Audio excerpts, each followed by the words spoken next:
Uh, The Committee of the Whole of the Champaign County is called to order. 2, 4, 6, 8, I do? All right.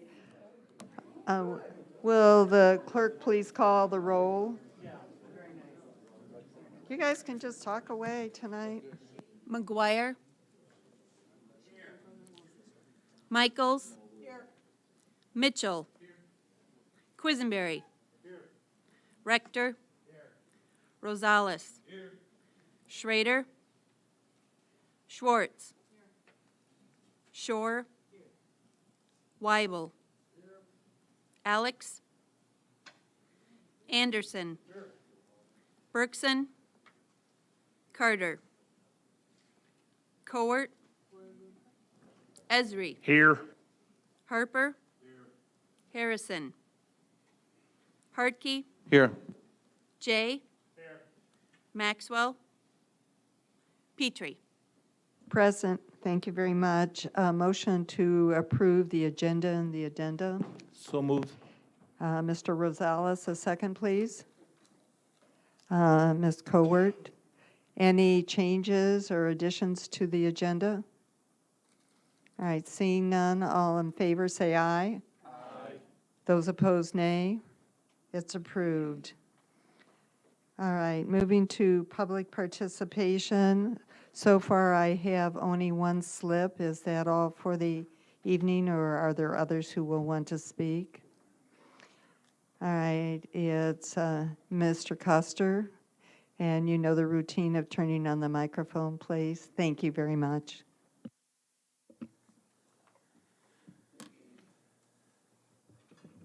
Good evening.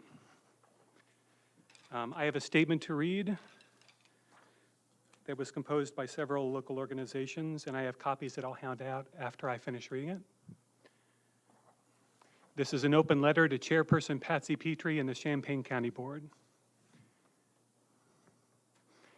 We, the members of the undersigned organizations, acknowledge your recent efforts to create a racial justice task force as a positive step. After a straw vote followed by an official vote and decision to form a racial justice task force, we write to reiterate the importance of an inclusive task force, share our concerns with regards to the authority of the chair of the board, and state further recommendations in regards to the racial justice task force. Maximum community involvement and opportunities for community leadership in the racial justice task force are essential.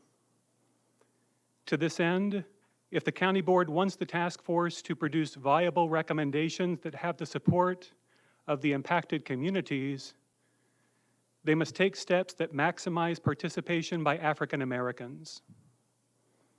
Therefore, we strongly recommend that task force members be chosen via an open application process, with final selection to be done by a committee of 3 board members, at least 1 a person of color. Moreover, African Americans must constitute at least 50% of the task force, and the chair must be an African American to be elected by fellow task force members. Finally, we believe the Racial Justice Task Force must, first, focus on the racial disparity in the criminal justice system in the county. Second, hold public hearings in impacted African American communities to solicit the stories and recommendations of people most affected by the racial disparities in the criminal justice system. Third, not include any members of law enforcement or the judiciary. Fourth, be comprised of no more than 13 members. And fifth, include at least 1 person of color who has been previously incarcerated.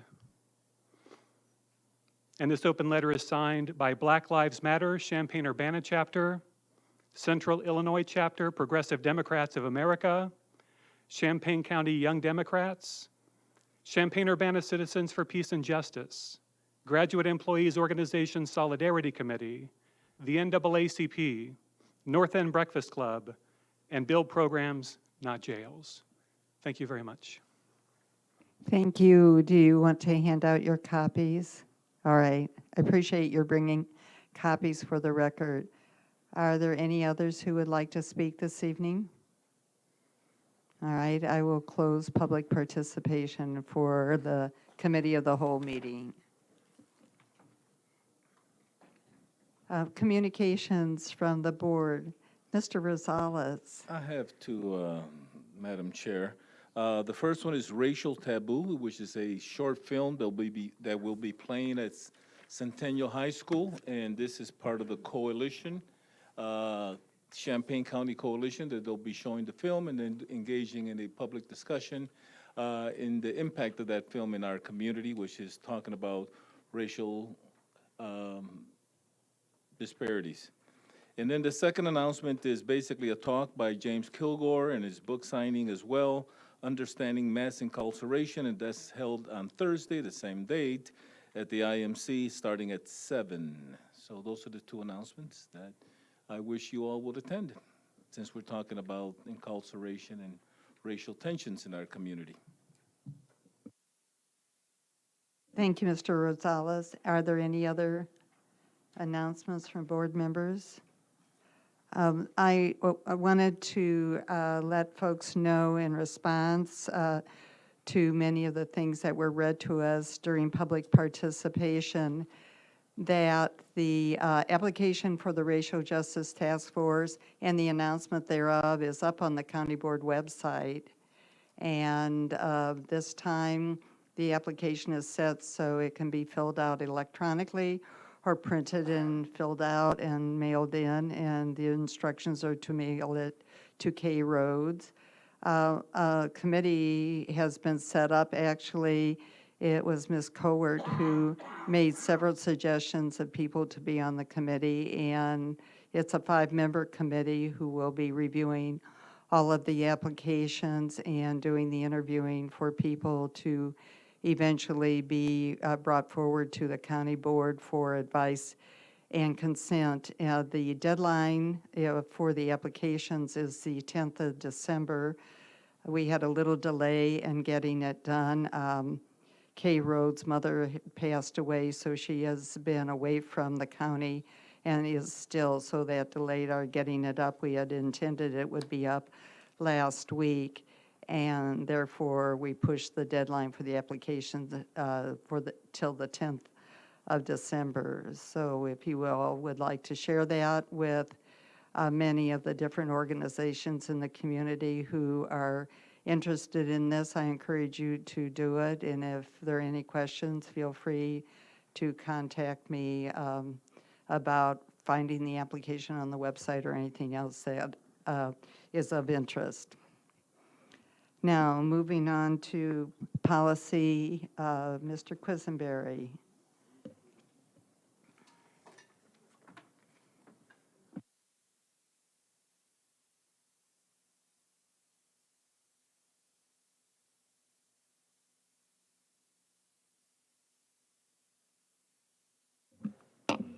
All right, good evening.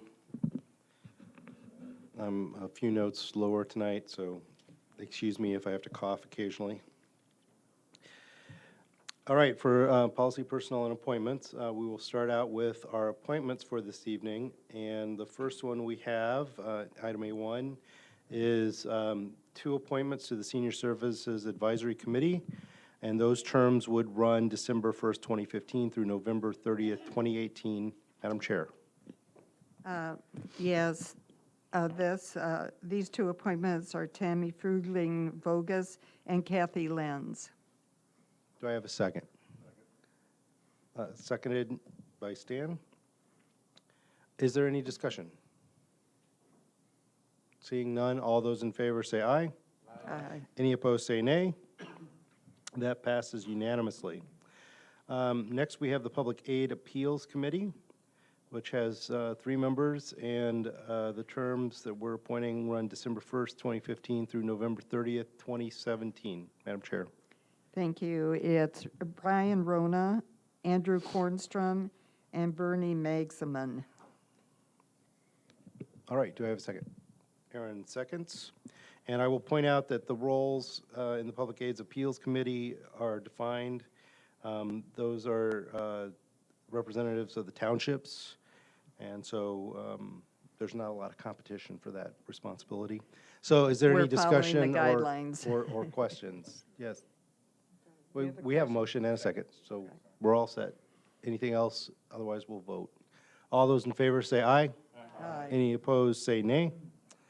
That also passes unanimously. Okay, now pay close attention. For the Zoning Board of Appeals, we only have one appointment ready for this evening, and we'll take up the other one at the full board meeting. Tonight, we have an appointment for the unexpired term ending November 30th, 2019. And that is Frank DeNovo. And just an explanation for those in the audience and the public. For those of you who don't know, my house burned very extensively. So the reason we can't handle several of these appointments is I had to cancel the interviews. And it is my hope that I will be able to talk to these people in time to present them to the county, at the county board meeting on the 19th of November. I have a second for Mr. Shore, who very graciously seconded it quietly while Patsy was filling us in. And I will point out that for these ones that we do not do tonight, we will also have a motion to suspend the rules at the full board meeting to take those up. But it should be no problem, I don't believe.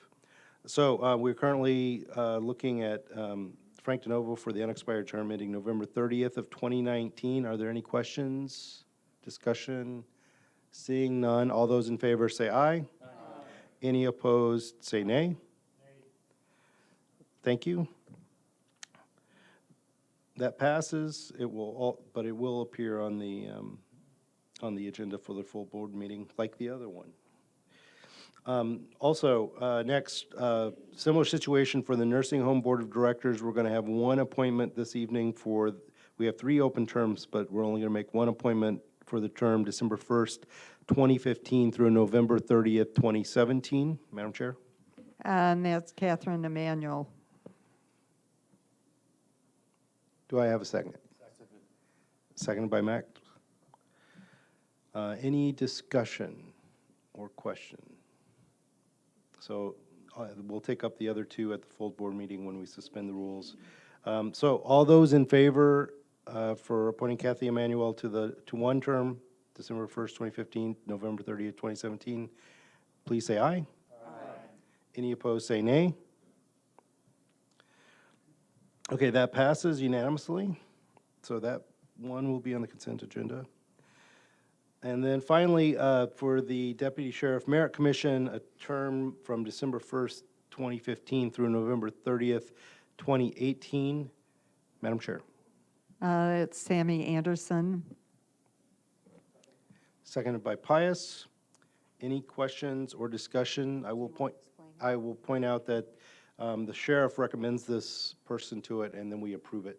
So Patsy did not pick this person or recommend them, the sheriff did. So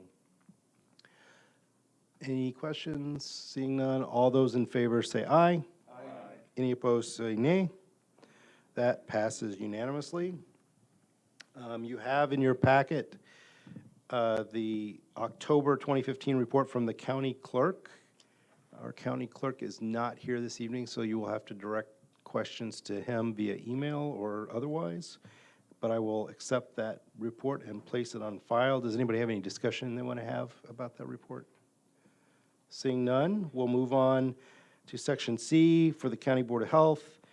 We have in your packet updates to the health ordinance of Champaign County, and I would like a motion for those changes. I have a motion. Do I have a second? All right. Mr. Anderson seconds. Mr. McGuire was the mover. And I believe Jim Roberts is here, so if you have any specific questions about these changes, which I will summarize without much knowledge about it as mostly driven by changes to statute and legislation. Mr. Roberts, you want to join us at the microphone just in case? And if we ask you to speak to something, turn the microphone on. So are there any questions? Jim?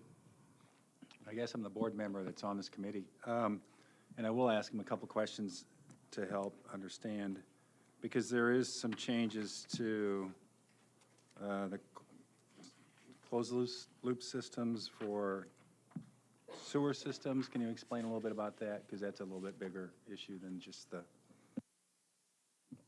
The closed-loop well is a new responsibility given to the local health departments of, starting December 1st of last year. And so that was not in the ordinance, so that's an addition. And so that is something that, we need to add to the existing ordinance. And then the other part, I think you're referring to is the MPDS permit from the US EPA. There was a change in Illinois that the US EPA requires an MPDS permit for any surface discharging, and so that's why that's added to that. But for the majority of the changes have been for statutory references, code references, changes in formatting. The ordinance hasn't been, what I want to say, cleaned up since 1998, and so we had problems with numbering, lettering. Some of them were out of order, sections were added and deleted because of other sections, so. Are there other questions? Okay, go ahead, Patsy. Well, I was going to ask Mr. Roberts to do a little explaining about some of the issues that have been discussed at the Public Health District Board in relationship to the fluid and the closed-loop wells. Right, and it's also been, I think, addressed to your Land Use Environment Committee as well, is that right now, they can put certain coolants in the closed-loop well systems. There's no restrictions. And some of those coolants are toxic and, potentially could be a contaminant to the aquifer down below. The Illinois Department of Public Health is in the process of rulemaking, which will put some restrictions on some of the coolants. And so that was presented both to the to yourselves, and then also through the Land Use Committee, and then also through the Public Health District.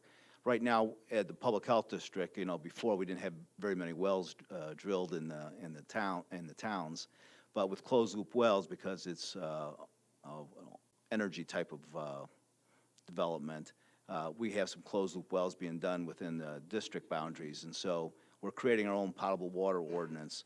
In there, we did originally propose doing the coolants, but since the Illinois Department of Public Health is moving forward to do some restrictions, we're going to kind of follow their lead first and see what they develop. So if I could follow up on that, I assume when that rulemaking is done, that will be statewide, so we won't have to come back and tweak this ordinance? Well, yes, it would be statewide, but you may also want to have more particulars because they may eliminate some of the coolants that you may want to prohibit. It depends on how successful they are in doing what they're trying to do. So we may want to have something that is stronger than what the state ends up doing? You may. Okay. Any other questions? Mr. Alex? I had one. I noticed that we're amending the ordinance to go from the Illinois Food Service Sanitation Code as amended in 2008 to the one amended in 2014. Is that an affirmative decision by us to adopt a new standard, or because that's the law of the land, is that essentially just an acknowledgement that the law has changed? Yes, it's keeping up with current code. So the most current code was, May of 2014? And this happens all the time in all the codes. So. I guess if I can ask that more, maybe ask that a different way. And I know that, for example, with building codes and electrical codes and such, model codes, like the National Electric Code that cities adopt, cities do have the option of continuing to use an older version of the code as opposed to always updating the new code. Frequently they'll jump in 12-year increments or something, or they may decide that they don't feel there's sufficient value in the newer code to justify changing the standard practice, so they may stay with a quite old version of a code. My understanding, though, is that this is essentially state law. Right. So the state has basically already said, these are the rules that we will follow. We're just updating the paperwork to indicate that we are, to indicate the your date at ordinance. which the state had last correct. amended this. Is that correct? That's correct. Okay, so we don't have the option of saying, no, we like the 2008 version better. Yeah, no. Okay, thank you. And some of those changes were changing in the definitions of what a food service establishment is and removing retail food store, which you saw probably throughout the ordinance. And then also, too, a change in May of last year was the requirement for food handler certificates. Okay, thank you. Okay, I think I'll refrain from asking what the difference between a delicatessen and a delicatessen-like restaurant is, but any other questions? All right, seeing no other questions, I would ask that everybody in favor of these changes say aye. Aye. Those opposed say nay. That motion passes, but it will be, Ms. I'm Petrie? requesting that it not be on the consent agenda. Oh, there were no votes, so you Oh, get there your, was? I your didn't wish has realize been that. granted, Thank you. but it did pass. Thank you, Mr. Roberts.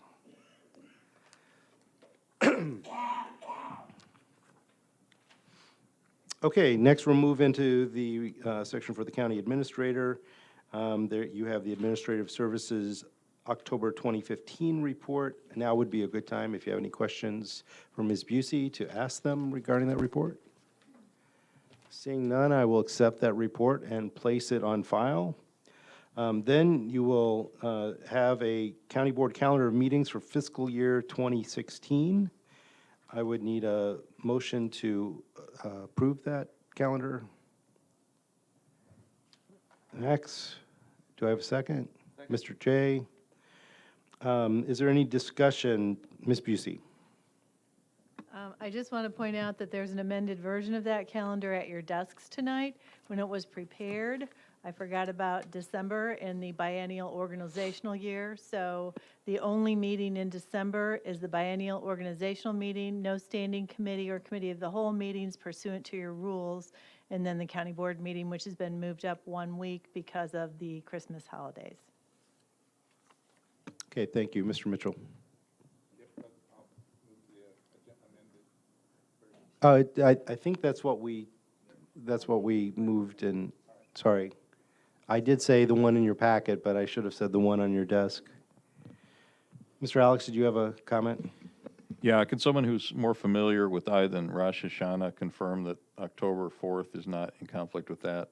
I know that the official date is October 3rd, but it's one of these holidays that sort of extends from some time of day on the 2nd to some time of day on the 4th, Ms. so I wanted Bergson's to not make sure here, that we were correct. But I checked it, and I believe from the sundown when it ends that this meeting would be okay. Okay, thank you. And that would be the facilities meeting in October, I believe. That would We've be made that affected. mistake, So- we've so made that if- mistake if it- before, so I just want to make sure we're not making it Mr. again. Weibel? I would agree, that is correct, as is. It is at 6 PM. I don't think the sun will be down quite yet at that point, but we'll see. If somebody raises an objection, we have plenty of time to adjust it. It was. If you look, you'll see October 13th meeting, the committee of the whole meeting is moved. Oh, that's moved for Yom Kippur. Okay. Yeah, and another important change to note, if you didn't look at this very closely, is our November committee of the whole, I believe, was moved for 2 days because there's an election going on at that time, and we expect this room to be pretty busy on that Tuesday night. Hopefully with a lot of voters or a lot of returns. Any other questions or comments about the calendar? Seeing none, all those in favor say aye. Aye. Any opposed say nay. Calendar passes unanimously. Next, we have, you have in your packet information about the 2016 holiday calendar. If you have any questions about that, now would be a good time to ask them.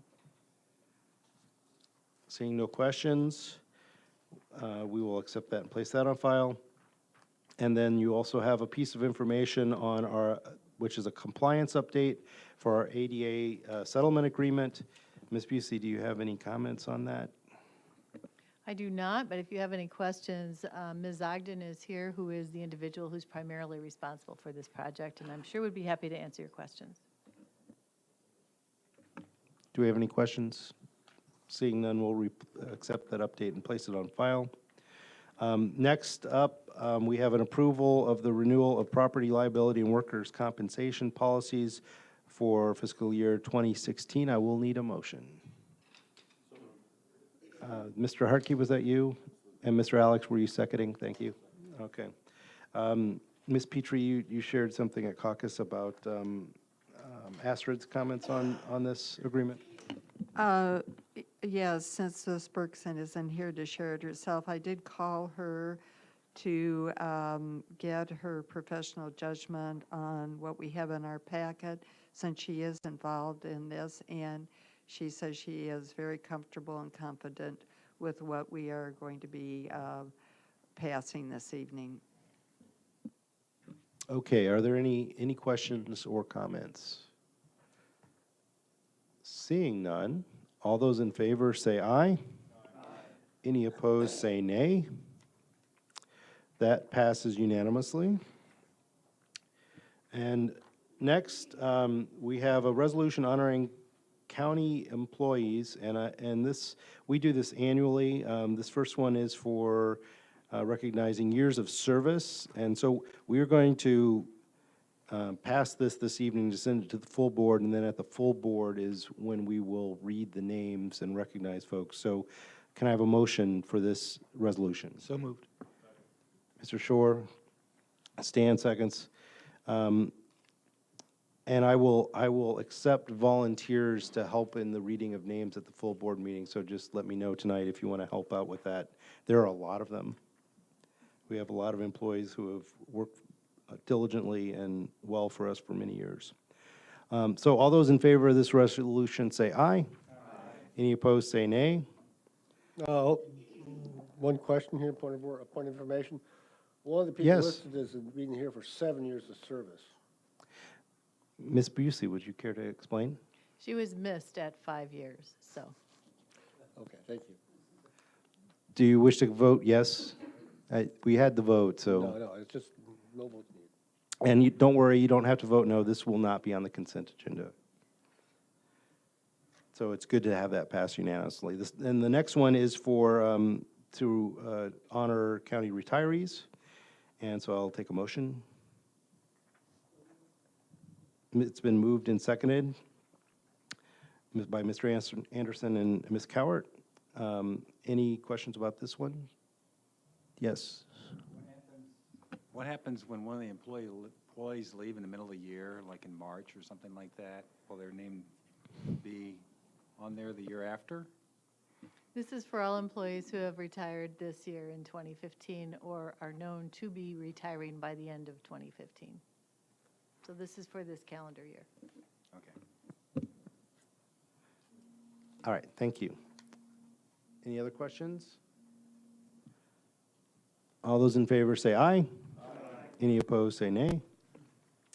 That also passes unanimously. There is no other business. Well, is there other business, I should ask, that individuals want to bring up?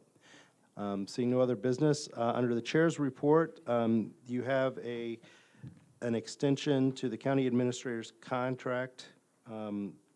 It's an amendment to that contract that would go through March 31st and maintaining current salary. And I would entertain a motion for that.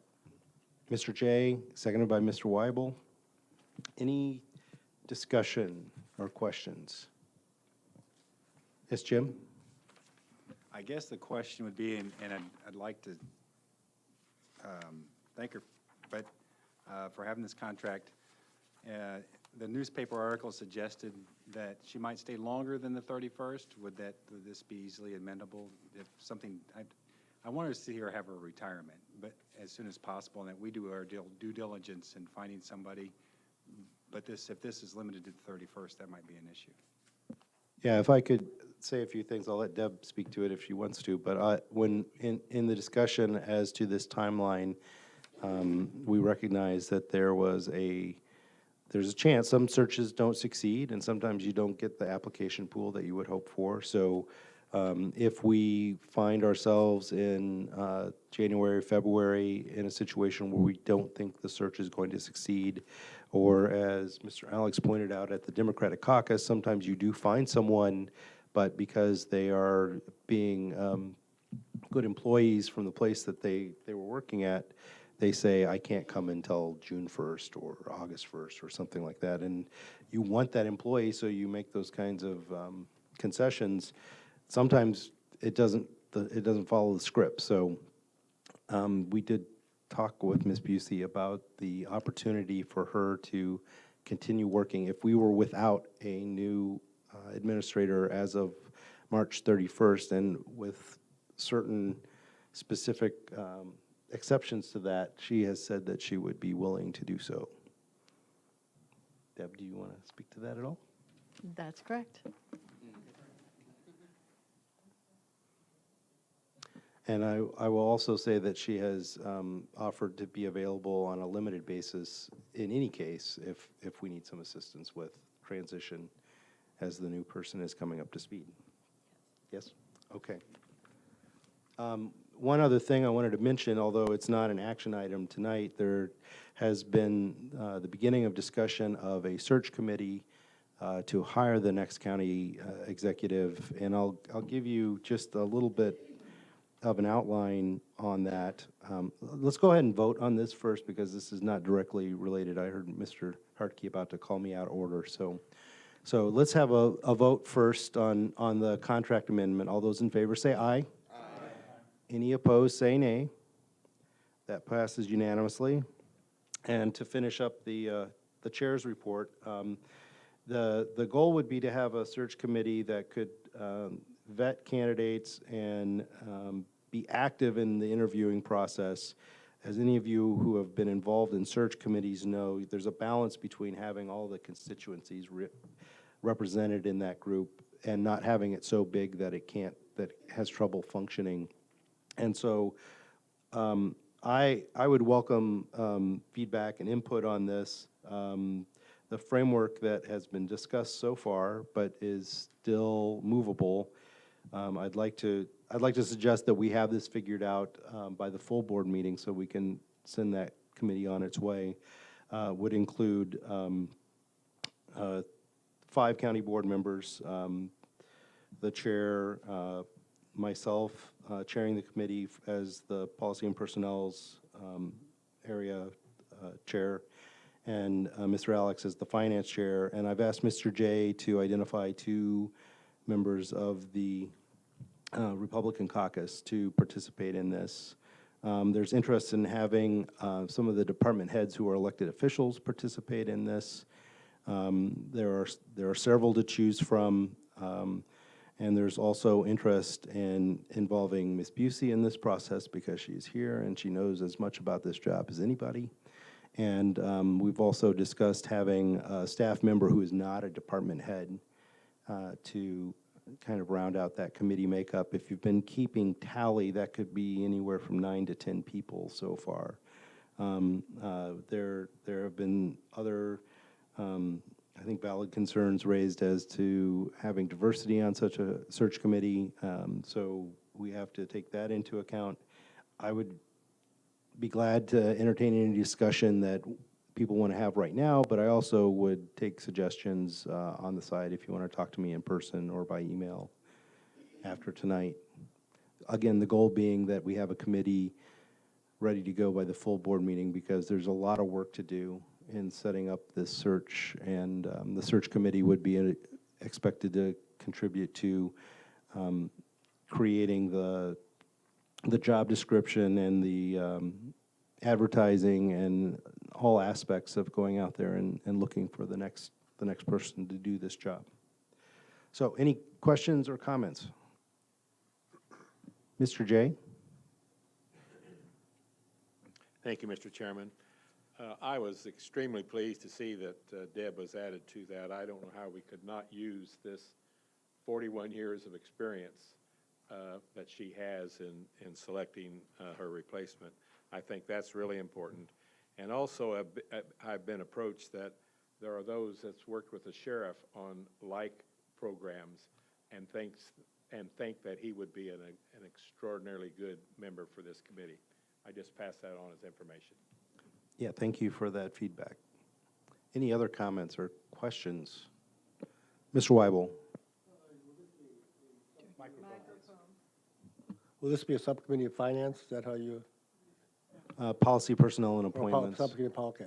So you will make the appointments, correct? No, I think the search committee's job is to find candidates. Well, The- the county board rules say that you would appoint subcommittee members, so it's in the rules. Oh, for the committee, yes, absolutely. Okay. I did want to point out that, when we get, this is going to be a long process, but we'll get to a point where there's an identified person that hopefully a majority of this board feels like would be a good hire for this role. That contract and that hire is an action of this board. So if you're concerned at all about what your role would be in the final decision, you have your 1/22nd of a say in that process. And if we do things like we have in the past for something like this, I think you'll have multiple opportunities to provide input, even if you're not doing the work of reading through all the resumes on the search committee. So, other questions, comments, or concerns? It's not too soon to go out and start recruiting either, if you know people that would be a good candidate for this job or places to ask. That time is gonna go by very quickly. Maybe not quickly enough for Ms. Busey, but it'll go by fast. Okay, Mr. Alex. I just wanted to mention regarding a discussion that we had in caucus about advertising for the position as opposed to hiring a headhunter or a consultant to try to identify somebody. I think my understanding is that at this point you're proposing to sort of self-advertise this position through professional organizations that of which Ms. Busey is aware, based on the theory that we can probably reach almost anyone who is likely to be a candidate through those organizations. But it would certainly not hurt for any board members or members of the public who are aware of potential candidates to bring those to our attention. Yeah, and that's a good point that was raised by Mr. Rosales about whether we should use a search committee or search firm to identify candidates for a role like this. And that's not an unusual occurrence, although I know the university has stopped doing that for a majority of their positions. There are exceptions. But in cases like the Champaign Public Library search for a new library director, it's pretty common for libraries to use a firm that is knowledgeable, particularly in that area, to identify candidates and bring them to the table. But one thing it does do is it costs money. There's some investment that has to go there, and not all of those searches done that way turn out with a hire that ends up working out. So, is there any other further thought or interest in looking at the opportunities of using a search firm? Seeing none, I'll take that as a confidence that we can do this ourselves. We've done pretty good with searches in the last couple roles that we've hired. So I'm hoping we can do the same kind of work this time. And that would be all for policy. The things that I have for the consent agenda are A, 1, 2, and 3, are 5. A3, Frank DeNovo's appointment, and Kathy Emanuel's appointment I have also on consent agenda. And then, not Frank's, oh, sorry, that's right. There was one dissenting vote on that one, thank you. So that one will be on the regular agenda. C1, I don't have, that's not on consent. D2, 5, 6, and 7, well, D2 and 5 will be on consent, and F1 will be on consent. D6 and 7, although unanimous, will be handled individually to make sure we recognize our employees. And that is all. Thank you all. Thank you, Mr. Quisenberry. Mr. Alex, please.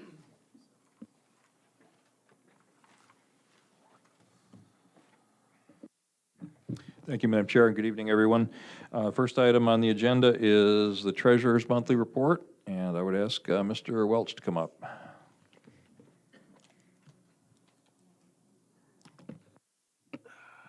Good evening.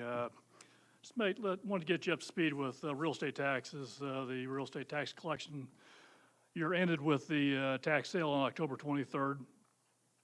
And we collected $311 million this year, and our ending collection percentage was 99.96. The only thing that we didn't collect would be bankruptcies, some leaseholds, and some properties that no taxpayer wished to buy. So that's my report. Be glad to answer any other questions that you might have about it. Any questions for the Treasurer on his monthly report? Seeing none, Ms. Petrie. Just another congratulations on how well all of you worked together on that Right. tax committee. Yeah, that would be my point as well as the tax cycle committee, and the county clerk and the assessor and certainly the IT department. It's a collective collaboration, and we work very well together, and I think it's a testament to all of those departments that we get tax bills out on time, we get them collected, and the tax district get the money that they're looking forward to. Thank you. If there are no other comments, we will accept that report and place it on file. And I would ask for a motion to send to the full board with a recommendation for approval the three resolutions A2, A3, and A4, executing deed of conveyance on the county's interest of cancellation of the appropriate certificate of purchase on real estate, parcels number 462106 353 013, 020131 176 005, and 020131 176 004. Moved by Ms. Michaels. May I have a second? Seconded by Mr. Esri. Would you like to take us Sure. through these? Yeah, we see these on a monthly basis almost, several months a year, I should say. These are three properties, real estate, all of them. They did not pay their taxes. They went to a tax sale. They were not purchased by any tax buyer. The county then, through the trustee, takes them. The redemption period of 2.5 years runs its course, at which time the county does take deed to the property and then auctions the properties off. These are the results of that auction. These have bids that were accepted, and then they will go from the county's domain onto an individual taxpayer and back into the real estate collection system. So I'd ask that they be accepted, please. Thank you. Any questions for the Treasurer? Mr. Quisenberry. I'm curious, Dan, are any of these properties something that we see over and over again? What you actually see is if you looked at the book that's put out in July in anticipation of the closed bid or the sealed bid, they're almost all, I'd say 95% are strips of ground. They're Okay. kind of anomalies in the assessment world where it's a piece of, 25 yards by 5 feet with no access. It's just and that's what these are. And so a lot of them just continue to go from year to year. Every so often we'll get a structure, but not very often. And so do those usually end up getting purchased by the people who have adjacent property? Yeah, and Okay. I wish that we could get a system in place where after the first maybe 2 years that we offer a strip of ground, it does not get purchased because the minimum bid is more than the value of the property.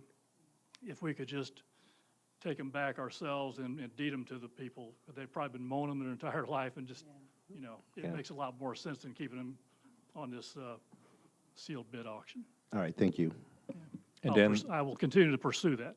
and Dan, that would require legislative action by the state to let us do that. Well, I think it might just be a tweak to the contract with the trustee. Okay. Well, I appreciate you looking into that because the Yep. less needless paperwork we have to do, the better. Any other questions, comments, concerns? Seeing none, all those in favor of these three resolutions, please say aye. Aye. Any opposed? Those motions carry. We will move on to the auditor. And our first item is item B1, which is Mr. Farney's monthly report, and we will also take up item B2, his quarterly financial report. And I would just ask that they be accepted and placed on file, and if anyone has questions, I'm glad to try to answer them. Questions for the auditor? Ms. Petrie? Yes, I had a question to better understand what was, under the Mental Health Board Fund, Okay? which I seem to have not been able to verbalize in my email message to you, so I appreciate your being here. It doesn't, the numbers don't look like they're in sync with the Mental Health Board budget. Is it my problem of not seeing that, or are they in sync with the When I mental? got your email, I looked at last night, it's almost the same as last year's number, so I'm So- really not sure what you're seeing. Okay, then it's So my it- error yeah. of not So if we having want to that. get together and go over it, I'm glad to, but yeah, I was a little perplexed at your question. Okay, well, Yeah. I didn't have the last year's handy, so I Sure. appreciate your clarification. No problem. Thank you, Ms. Petrie. Anybody else? Seeing no further questions, we will receive those reports and place them on file, and thank you. Thanks. Before you move on to the transfers, I just wanted to let the board know that on Friday, this past Friday, the Champaign County Auditor's Office for the first time paid a good chunk of bills electronically. $224,000 worth of your AP bills were paid electronically on Friday for the first time ever. So that will start happening on a weekly basis now. I have to thank my staff and the staff of the IT department. They have done tremendous work to make this happen. I also want to thank Commerce Bank, because Commerce Bank has been doing a lot of the legwork as well. They are actually enrolling the vendors into the program. And so right now, it appears we have about $4.5 million worth of vending, for using last year's numbers, about $4.5 million off of our books. They're enrolled in this program, and that'll translate to roughly $50,000 in income for the county next year. Please pass our thanks along from the Finance Committee as well. Absolutely. We will now move on to budget amendments and transfers.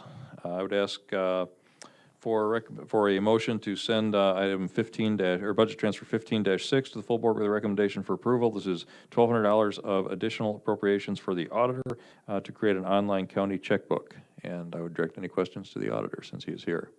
May I have a motion? I'll move, Moved by Mr. Quisenberry, seconded by Ms. Michaels. and then I'd like a little more explanation. Certainly. What I'm asking for is a transfer of money from my temporary employees line over to the professional services line. What I have found is a vendor that for a grand total of $3,200 for the first year will get an online checkbook up and running for the county. It will be a checkbook that will be updated every month using data coming from our IT department. Ongoing years, the cost will be $1,200 a year, which is something that I have in my budget already. So this additional money is just to fill in where I need a little extra to hit up to the $3,200 for this year. They anticipate that we will have it up and running by January. And I assume that this will get us that check mark on those Yes, groups on the that come by sunshine and say reports. how Yep. good we are at sharing our information. This Yes. will qualify for that requirement. I do believe so. And it also passed muster with our ADA compliance for the DOJ settlement. Thank you. And while we're on that topic, is there a minimum limit below which a check will not be listed, or will all checks be listed? Virtually every check will be listed. There will be some that are not listed because of maybe legal terms for a settlement might not be listed, although most of the time those funds go through our third-party insurer. Haven't really determined if every juror name is going to go or not. That was going to be my, Some counties that was do going to be my some next don't. question. We could just have a very generic juror payment line. So it's something to work on with IT to see how we want to do that. But I know some counties remove juror names, some don't. Some counties remove judges' names because their addresses show up. Here, any county employee, it goes to their place of work, so it says the courthouse address, so that's not a concern for us. I would say that we probably want to do everything we can to ensure juror safety. So I would Absolutely, encourage you to consult with the Yeah. chief judge to make sure that they're okay with whatever we're doing there. I know we've traditionally Sure. talked about that with regard to the Yeah. reports that we sent out to county board members. I know we don't exclude them from those reports. Correct. But if we were going to put something But the online, I ones that think go we out need to to be the concerned general about public are juror usually- safety. That's right. Okay, thank you. Any other questions or comments? Okay, all those in favor, please say aye. Aye. Any opposed? That motion carries. Thank you. We'll move on to Budget Amendment 15-55, increased appropriations and increased revenue of $25,000. This is in acceptance of the fiscal year 2015 portion of the $150,000 Mental Health Collaboration Program grant, which the county has received. I would ask for a motion to send this to the full board with a recommendation for approval. Mr. Weibel and Mr. McGuire. Any discussion? All those in favor, please say aye. Aye. Any opposed? That motion carries. And I would note that this has an impact on the draft, will have an impact on the 2016 budget as well, but our intention is to bring a budget amendment early in the next fiscal year to take care of that, to reflect that addition to the budget. We'll move on to animal control. May I have a motion to send item D1 to the full board with a recommendation for approval? This is an intergovernmental agreement between Champaign County and the Village of Pasodum for animal control services. And while we're at it, let's make that an omnibus motion and include item D2, also with the Village of Pasodum for animal impound services. Moved by Mr. McGuire, seconded by Mr. Jay. I think got his hand up first. Any discussion? Seeing none, all those in favor, please say aye. Any opposed? That motion carries. I will note that at the last county board meeting, we passed an agreement for animal control services with the Village of St. Joe, and my understanding is that the St. Joe Village Board said thanks but no thanks, so we will not have that agreement in place. We'll move on to item E1. This is a request for approval of application and award of an Illinois Criminal Justice Information Authority grant for the Children's Advocacy Center. May I have a motion? Mr. Weibel. May I have a second? Ms. Harrison. Any discussion, questions, comments? All those in favor, please say aye. Aye. Any opposed? That motion carries. Move on to item F1 for the nursing home. Nursing home request to issue tax anticipation warrants. May I have a motion to send this to the full board with a recommendation for approval? Mr. Weibel and Mr. Shore with the second. Discussion. Did want to point out there has been considerable discussion in the press recently about the nursing home. One of the recent articles talked about revenue anticipation notes, which are would be borrowing against anticipated receivables from the state. I just wanted to make sure that everybody understood that is not what this is. These are the tax anticipation warrants, which are essentially borrowing against the property tax levy that the nursing home expects to receive when property taxes are collected in June and September of 2016. And we have done this for the past several years, and the terms of the warrants proposed here are identical to those of previous years. Any discussion? All those in favor, please say aye. Aye. Any opposed? That motion carries, but will not go on consent. We will move on to the county administrator's report. We have the general corporate fund budget projection report and general corporate fund budget change report for fiscal year 2015. Deb? If you look at the projection report, which is at your desk, the highlighting didn't show up. There are 4 lines in this projection report that I had highlighted. One is use tax, about halfway down, state salary reimbursement, and then charitable games license tax and off-track betting. And they are highlighted because the state is not paying us anymore, and we don't expect that they're going to through the end of the year. So I wanted you to be aware of that those are coming in and had not previously been projected to come in substantially below the budget because we were tracking fine with those revenues up until the point in time that the state has stopped paying them.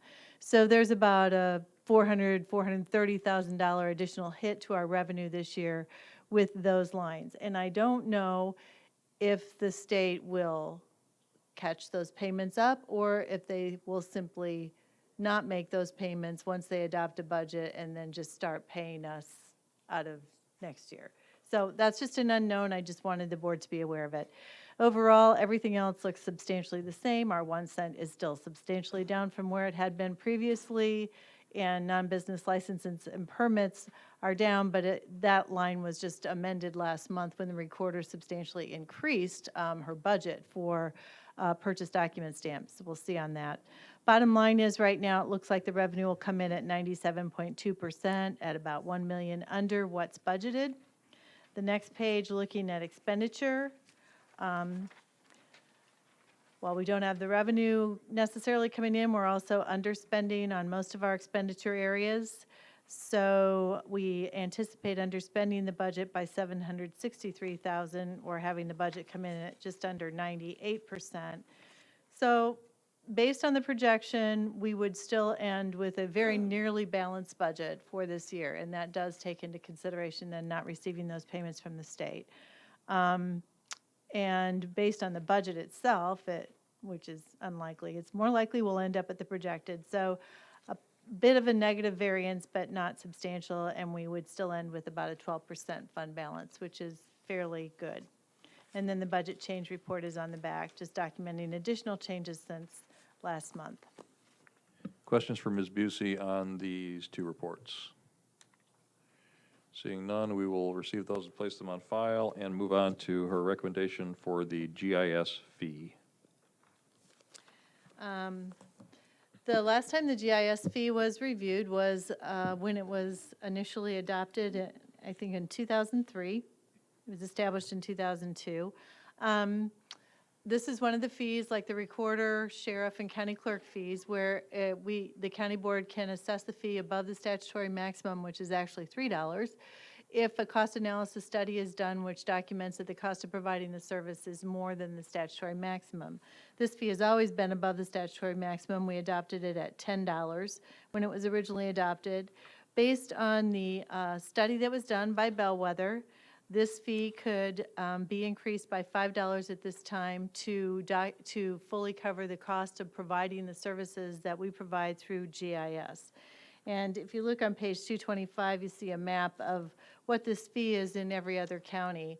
And at $15, we are still not on the high end of assessing this fee. This is assessed on all documents that are recorded through the recorder's office. The current fee is $53 and would go to $58 if the board adopts this recommendation. Any comments or questions? I would ask for a motion to send this to the full board with a recommendation for approval. Mr. Rosales and Mr. Weibel. I would make the comment that although this does place an additional burden of $5 on the taxpayer who records a deed, the existence of the GIS consortium saves taxpayers a lot more than that as a example of intergovernmental cooperation, doing work that otherwise individual units of government would have to do on their own. So I think we're still getting even at an additional $5 fee, I think we're still getting a bargain here. Any additional comments or questions, discussion? Seeing none, all those in favor, please say aye. Aye. Any opposed? That motion carries. We'll move on to the Xerox and printing proposal. Deb? Yes, we have for your consideration a recommendation to renew our copier services agreement, which includes supply maintenance for all of the county's 72 copiers with Xerox. This contract currently expires in September 2016, but Xerox is providing this opportunity for a renewal through a recently competitively bid pricing. Basically, under this proposal, we would get enhanced operations, including all models would have color scanning, all models do two-sided scanning, other things that are listed there on page 233 of your packet. And the overall annual cost of the contract comes in at $48,732 less than our current annual cost. We have reviewed this recommendation with all of our department heads and elected officials who are the substantial and heavy users. They are all satisfied with the equipment that we have, which would all be replaced with new equipment in December if this is approved. They are satisfied with the services that we receive from Xerox to take care of and maintain these pieces of equipment. This is a real backbone of the entire county's operation. We use all of our copiers for scanning, and we are ever increasing the volume and workload of doing that. In addition, the county clerk was able to move away from outsourcing ballot printing with the technology that we have through Xerox for these large copiers that are used. And that is another serious consideration that in addition to these savings, we're saving between $10,000 and $40,000 a year just in the function of ballot printing for elections. So our recommendation to you tonight is to approve this new agreement, which would go into effect December 1st, 2015 for a 5-year term. Having heard this proposal, may I have a motion to send this to the full board with a recommendation for approval? I see Mr. Quisenberry as the mover and Mr. Esri as the seconder. Mr. Quisenberry. So I have a couple questions. Deb, I think I heard you say that this is going to result in all 72 of our current copiers being replaced with new equipment, so we'll be starting fresh. I also noted in the description that we've made a transition over time to work center orientation for copiers and printers. How many devices have we retired? How much smaller are we than we were? I know that it's in the area of at least, what is it, Andy, 37? So we were well Major over 100 printers. devices, now we're down to 72. Right. And is there ongoing efforts to see if we could get smaller than that? Yes. Okay, all right. And in fact, with this contract, we're actually one less at the nursing home, I think, because it has a different volume capacity, but one more in another area where it was. So you're needed. downsizing where things don't need to be as big and things Exactly. like that. Is that part of the savings? Are they making suggestions that it's? Andy, you want to come up Come to the on table? over, Andy. I'm not quite done, but The savings, almost every one of the machines went down in cost based on the pool volume. And then the biggest part of the savings is a reduction in the amount. We have a technician that we pay for through Xerox that's on site 8 hours a day. And the majority of the savings is in a reduction in that cost. okay, so always here, Yeah, 40 hours a week. yep, 40 hours a week in all of our buildings. Well, that's nice. So one more question I have, I see the imprint costs. How much of the supplies are included in those imprint costs? Everything but staples. Okay, paper? No, Okay. paper too. So they provide toner and? Yeah. And we don't have to Toner, pay for toner? mechanicals So like those fusers. per imprint include everything but staples and paper? Correct. Okay. Thank you. Anything else on the Xerox contract? Thank you, Andy. Seeing no additional comments, all in favor, please say aye. Aye. Any opposed? That motion carries. I would ask for a motion to send the annual tax levy ordinance and annual budget and appropriation ordinance to the full board with a recommendation for approval. Mr. Quisenberry and Mr. Hartke. Any discussion? Mr. Harper. You read the first paragraph of budget summary. Have a hard time passing a budget that says expenditures of 124,000,008 and revenue of 123,1. I mean, that's a 1 3/4 million deficit to start off. It just boggles my mind. I know we've been through all the hearings, and is there any way to straighten this out somewhere? Deb, do you want to speak to that? Yeah, if you look on page 289 of your packet, you'll see that that entire deficit is addressed right there. It's a $1.7 million negative variance. 1.5 million of that is in the highway funds, where we are paying for projects that have previously been done. The rest of it is in the special revenue funds, where similarly, we are spending reserves from previous years that are anticipated for expenditures in fiscal year 2016. So, for those of us who will read about this in the paper tomorrow, this budget is balanced. Is that correct, Ms. Busey? This is a balanced budget. Thank you, Ms. Busey. Any discussion beyond that? Seeing none, all those in favor, please say aye. Aye. Anyone opposed? That motion carries. We have no other business. I have a very short chair's report, which is to indicate that my understanding is that the State House today passed a bill which will result in the motor fuel tax and 911 money being released to municipal governments. So we appreciate the efforts of our legislators in making that happen. Items for consent are A, 2, 3, and 4, C, 1 and 2, D, 1 and 2, E, 1, and G, 3, 4, 5, and 6. And that's it for finance. Thank you. Thank you, Mr. Alex. Mr. McGuire.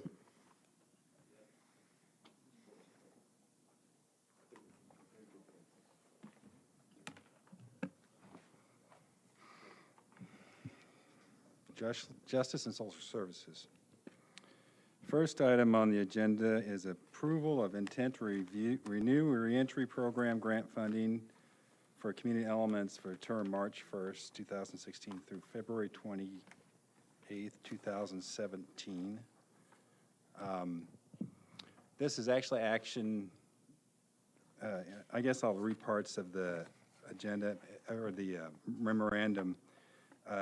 This is the contract we have with Community Elements to run the reentry program for the 15th, including February 29, 2016. And we have a 90-day clause that we have to let them know if we're not going to renew or to renew. And in the full board meeting, we will vote on this reentry program and whether we'll renew that contract, so we discuss it, right? Is that? At the full board meeting this month, all you're doing is indicating your intent to renew the contract. The contract will come back in January or February after it's been negotiated. But we have to we have to notify Community Elements 90 days before the end of the contract whether you intend to renew it or not. Okay, thank you, Deb. I'll miss her. No. And then also at the full board meeting, the Community Elements will present what they've done so far and give us an update, so it'll help you with that vote. So now do we need a motion to? I so move. Second. Okay. Mr. Quisenberry moved and Mr. Rector seconded. All in favor, say aye. Aye. How about some discussion? Oh, sorry. Thank you. Some discussion, please. Okay. So just to clarify, this has to go to the full board and get approved there to signal our intent. This isn't one of those intents that we can signal in the cow. No, okay. I just wanted to make sure. So we are going to vote on our second time. Thank you. Yes, thank you. Thank you for your help. Any more discussion? All in favor say aye. Aye. All opposed say no. Motion passes. And there was no vote? No votes, okay. Next on the agenda is the monthly reports.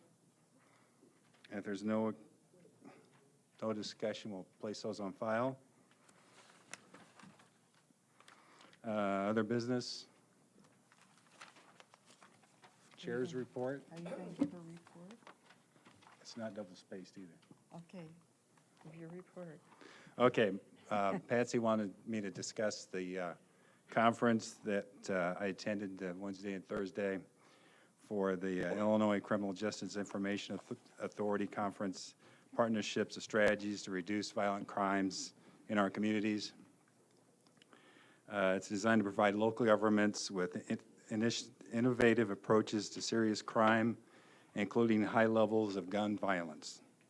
The conference was attended by many counties and cities throughout central Illinois and was held in Peoria County and supported by the U.S. Attorney's Office, City of Peoria, its police department, National Network for Safe Communities, and MacArthur and Joyce Foundations. We heard from multiple speakers, panels involved in breakout sessions from speakers from many different cities in Illinois and across the country. We heard from the church leaders, police chiefs, mayors, U.S. attorneys, talking about how we could change the way we treat violent offenders and help our communities become safer. We're required as a jurisdiction to bring a multiple disciplinary team to learn from the national and local subject matter experts. I have to say we were well represented throughout our county, from the cities of Champaign, Urbana, Rantoul, from the mayors, the police departments, the public health department, and even the University of Illinois. Our state's attorney's office, all were very interested in working on the violence in our communities. As you know, we've had 90 shootings in Champaign, Urbana, and the county since January, so this is an important issue. Having the support of everyone in the community is not only important to impact violent crime and safer neighborhoods, but also can help us receive funding and technical support. You actually heard of the CAC grant that we got. It was the same organization that put on this, this conference that gave that money for to the CAC that you voted on earlier. As a community, we have been working together to improve our criminal justice system with success, and this will take some work and discussion. I think everyone felt good about what they'd heard. Don't Shoot by David Kennedy is a focused deterrent to violent crime. While it's somewhat new to us, Peoria has been using this process to fight violent crime for a while, and has been used in other parts of the country for over 20 years. Like our entry program, it provides a different avenue for those that commit crime. If they choose to accept the help and stop the shooting, but if they choose to continue criminal activity, is focused on the high flyers, the top 0.05% that are causing most of our crime in our community, it's focused on those to either change their direction, or the police and state's attorney will tell them what the record is and say, okay, if you don't want to change, we will just chase you down, and if you're even caught with a bullet, you know, we're gonna put you back in jail, to take them out of our communities. Those high, and it'll be focused on those high flyers. But if they do accept the help, and we'll you know, put resources toward changing the direction of their lives, just like we do try to do with the reentry programs. It'll take coordination of the cities, police, public service providers, engagement in our communities, and we have a positive impact on violent crime in our communities, and work throughout our communities, and want to change the direction of their lives. We've actually, everybody is really seemed to get involved in the breakout sessions and the panels, and Chief Cobb has already set up a meeting for us November 30th to start this process. It'll take time and organization throughout the community, but everybody feels like it's beneficial that we work in the community, the most vulnerable communities, to try to stop the violence in our communities. So we're looking forward to moving forward, and we'll keep you involved and let you know what's going on. So I'll take over for Jim for a minute.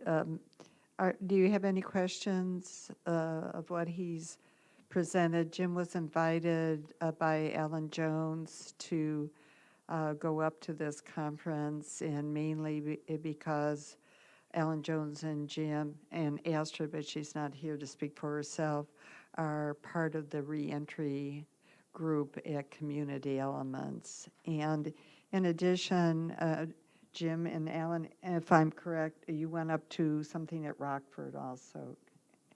Yeah, Did you want to mention that? Yeah, the Rockford event was something to do with the reentry program, and we do pretty much the same thing, try to support those that are coming out of the IDOC or the jails, and give them the, you know, try to have, we have the counselors that support them trying to find the things that they need to survive outside of and change the direction of their lives. And all those things will help with this program,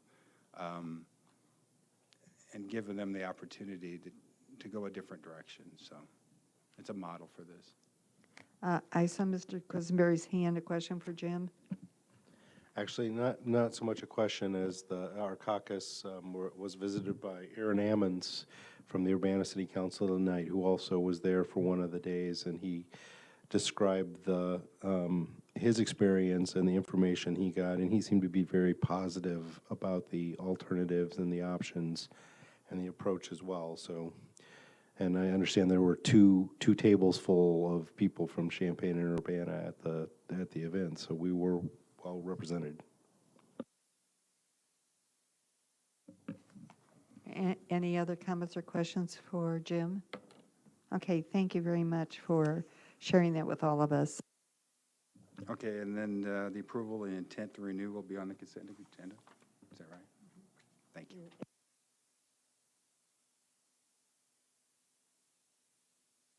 Thank you very much, Mr. McGuire. Is there any other business that county board members would like to bring up? Mr. Quisenberry? I move we adjourn. That's good business. Is there a second? Second, Mr. Harper. We're adjourned. Thank you, everyone. Have a good weekend.